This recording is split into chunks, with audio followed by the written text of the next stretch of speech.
এই জন্য তো কাম হয়েছে। একটা ছেলে মাদ্রাসা দিয়েন, কাম হইবে বাবা। একটা ছেলে দিয়েন আব্বা।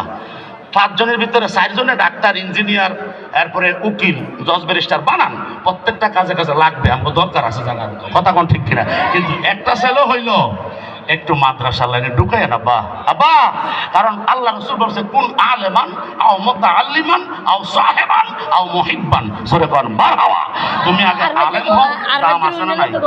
নূরের টুপি পরাই বলছে, কালেকশন নূরের টুপি কালেকশন করি না।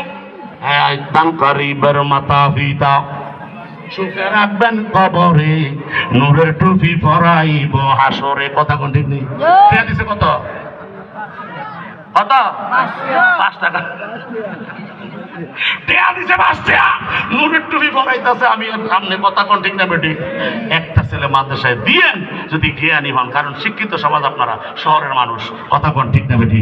কুমিল্লা আলী আছে, এদিকে আমাদের অনেক মাদ্রাসা আছে, যাওয়ার চেষ্টা করবেন। আল্লাহ কবুল করো, আমি কোন আর না পারেন একটা হাফেজ বানাই দিন।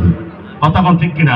বংশের থেকে একটা হাফেজে, আল্লাহর হাবিব বলেছেন বংশ থেকে 10 জন জাহান্নামীকে জান্নাতে সুপারিশ করে নিব। সুবহানাল্লাহ।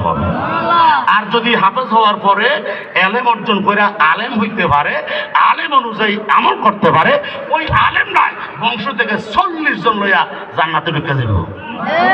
সুবহানাল্লাহ। বসু দিন কইয়া আল্লাহু আকবার।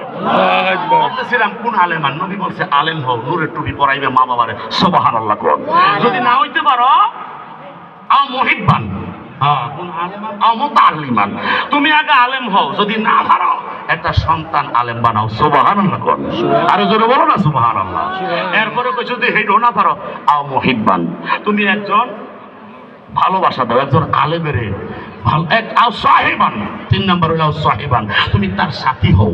তো আমার বউজি, ফোলাফাইন, চাকরি, সংসার, পেট ইত্যাদি ইত্যাদি আছে, কেমনে যাই একজন আলেমের লগে খাদে হয়ে থাকতাম সবসময়? সম্ভব না। এরপরে আমার নবী কয় আরেকটা সুযোগ দেন, তোরে কয় সুবহানাল্লাহ। আও মুহিব্বান, একজন আলেমকে অন্তর থেকে মোহাব্বত করো। কিয়ামতের ময়দানে উসিলা ছাড়া পার হওয়ার কোনো ব্যবস্থা, নামাজ, রোজা, হজ, যাকাত ইত্যাদি ইত্যাদি সব একদিকে। আল্লাহ কয় উসিলা ছাড়া। সুবহানাল্লাহ কইতেন না? ওয়াতাকু ইলাইহিল ওয়াসিলা। জোরে কয় সুবহানাল্লাহ। আল্লাহ কোরআনে বলছে ওসিলা দিয়ে কারবার দইব। জোরে কয় আল্লাহু আকবার।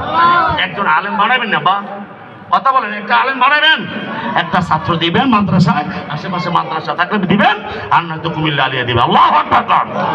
তো বলতেছিলাম বিশ্বকাপ খেলাটা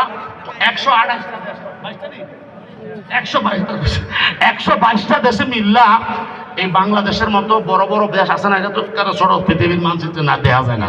কথা কোন ঠিক কিনা? এরকম বিশাল বিশাল রাষ্ট্র মিল্লা 122টা দেশে খেলছে।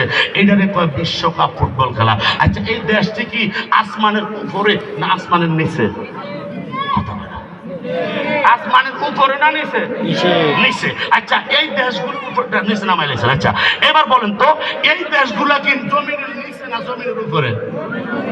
জমিনের উপর তো অনেক একটা, এই যে প্যান্ডেলটা পুরোটা একটা। কথা কর ঠিক কিনা? 122টা দেশ, এটা পৃথিবীর ভিতরে। আমার আল্লাহ কয় শুধু পৃথিবীর জন্য আমার নবী না, আমার নবীরে আমি বানাইছি ওয়ামা আরসালনাকা ইল্লা রাহমাতাল লিল আলামিন। আমি আল্লাহ প্লুরাল ব্যবহার করছি, জমা ব্যবহার কইরা। যত জগৎ বানাইছি, যত দেশ বানাইছি, সমস্ত দেশের জন্য আমার নবী রহমত। ওই নবীর উপর আমরা ঈমান আনছি। কথা কোন ঠিক?